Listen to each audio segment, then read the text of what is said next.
Welcome to Daily Life Connection. Well, I'm going to read the story one more time today. This time I'm going to read it in the New Living Translation. And I hope you're not being bored with these reading several days of the same story over and over. But I just want us to hear it from different perspectives, from different translations, because some of the words help us get a clearer picture of what it's all about. So Luke chapter 15, verses 11 to 32 in the New Living Translation. To illustrate the point further, Jesus told them this story. A man had 2 sons. The younger son told his father, "I want my share of your estate now, before you die." So his father agreed to divide his wealth between his sons. A few days later, this younger son packed up all his belongings and moved to a distant land, and there he wasted all his money in wild living. About the time his money ran out, a great famine swept over the land, and he began to starve. He persuaded a local farmer to hire him, and the man sent him into his fields to feed the pigs. The young man became so hungry that even the pods he was feeding the pigs looked good to him, but no one gave him anything.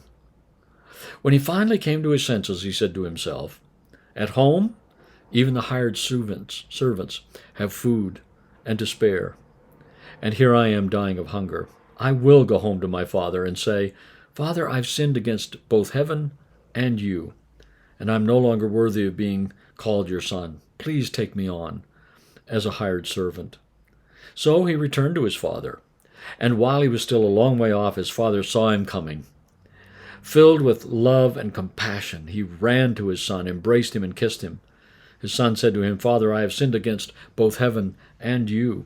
I am no longer worthy of being called your son." But his father said to the servants, "Quick, bring the finest robe in the house and put it on him. Get a ring for his finger and sandals for his feet. And kill the calf we've been fattening. We must celebrate with a feast. For this son of mine was dead and has now returned to life. He was lost and now he is found." So the party began. Meanwhile, the older son was in the fields working.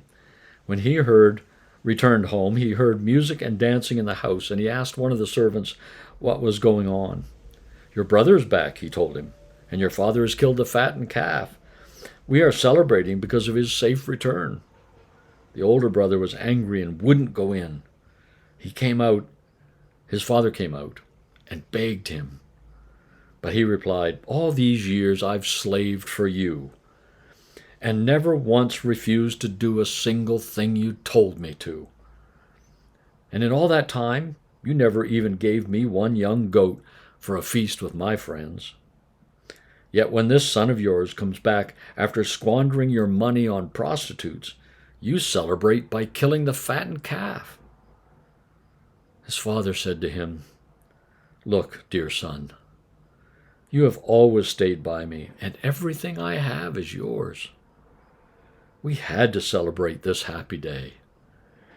For your brother was dead and has come back to life. He was lost, but now he's found."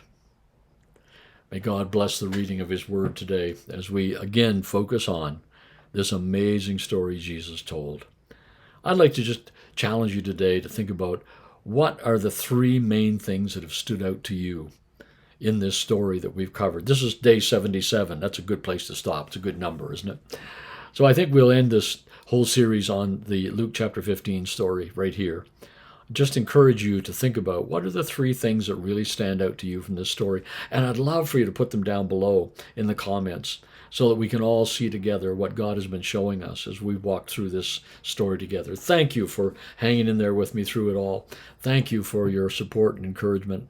It means a lot to me. And let's just continue to let the Spirit shape our hearts to be more and more like this Father. God bless you. We'll talk again.